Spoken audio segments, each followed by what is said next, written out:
The primary aim of the Shallow Reefs project was to extend long-term coral and fish studies on the reef slope, where there has been relatively little work. Hard coral cover rose from 2015 to 2020, mainly due to the growth of fast-growing acropora corals. However, coral cover declined from 2006 to 2015 and again from 2022 to 2025, due largely to coral disease, drupella snails and bleaching. We also tracked long-term changes in fish abundance, comparing both sanctuary zones with fished areas. We found that emperors, in particular, were more common in larger sanctuaries, especially those located near shore. Overall, we conclude that Ningaloo's northern shallow reefs were in poor to fair condition in 2025. However, the full impact of the 2025 heatwave event remains unknown.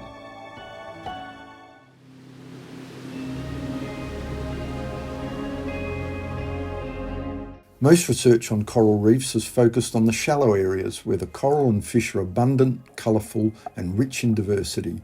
However, the deeper parts of the reef off the front slope from about 25 metres deep and out to about 100 metres still receive some light at the seabed. These mesophotic or middle light habitats form an important part of coral reef ecosystems. Here at Ningaloo, rich communities of colourful sponges and sea fans form gardens of three-dimensional habitat structure, critical for the larger demersal or bottom-dwelling fish species often targeted by recreational fishers. Among the deep reef habitats at Ningaloo, we found a very large bed of mushroom corals at about 38 metres deep, which stretched for over 2.7 kilometres and was more than 670 metres wide at its widest point.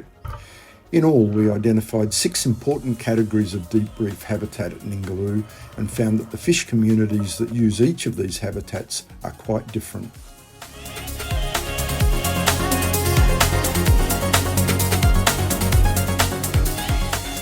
Our research on turtles focused on understanding where green turtles feed and nest, how fast they grow, and how many inhabit the lagoons and reefs along Ningaloo.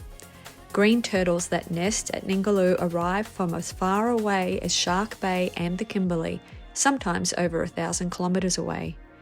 Meanwhile, Ningaloo green turtles typically nest several hundred kilometres away in the islands of the Pilbara, making nesting voyages that last several months.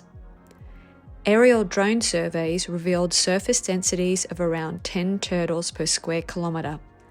Accounting for the fact that they spend most of their time below the surface where they cannot be seen from above, this translates into approximately 25 turtles per square kilometre.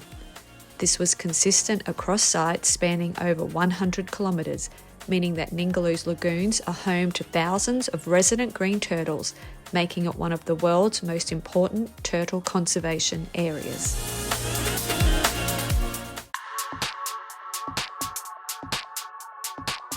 The aim of the Whale Shark project was to obtain data on the movement, connectivity and abundance of whale sharks at Ningaloo and the greater Indian Ocean region.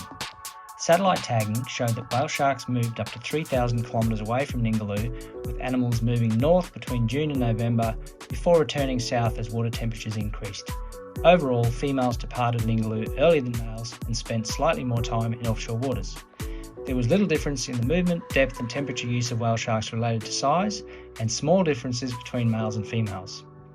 We collected tissue samples from 431 individual whale sharks at Ningaloo and compared these samples with samples from aggregation sites at Madagascar and Tanzania. Genetic data showed that whale sharks at all 3 sites share parents, suggesting that there is a single adult population in the Indian Ocean.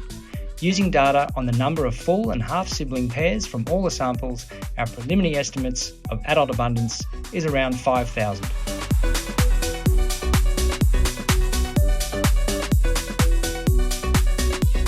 Community involvement, youth education and training were key components of the program. The team worked with years 3 to 5 students at Exmouth High School to explore the impact of marine debris on ocean systems. During annual turtle tagging surveys, Year 9 and 10 students observed researchers in action, and Dr. Susie Starfish engaged younger students through her unique blend of art and science. The program supported 6 PhD candidates, helping them to develop skills in research, fieldwork planning and science communication. The findings of the program was shared with the broader scientific community, with the team giving over 100 presentations at conferences across Australia and internationally.